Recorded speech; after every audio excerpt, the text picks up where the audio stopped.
How to compress Android video to send an email. Hello everyone, welcome to this channel. I'm here to help you out today, so without any delay, let's get started. Now first of all, what you simply need to do is launch the Files application on your device. Now as you launch the Files application, tap on the Videos option.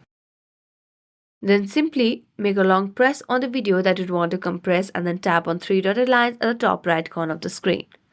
So here you can see the option of compress. So simply select on compress and here it will name it or let it go in a zip file. So I'm gonna select on video. So after it compresses this particular video, it will compress the video to a smaller. You'll be able to attach that file to your Gmail and you can just send it to the other person in the email as well.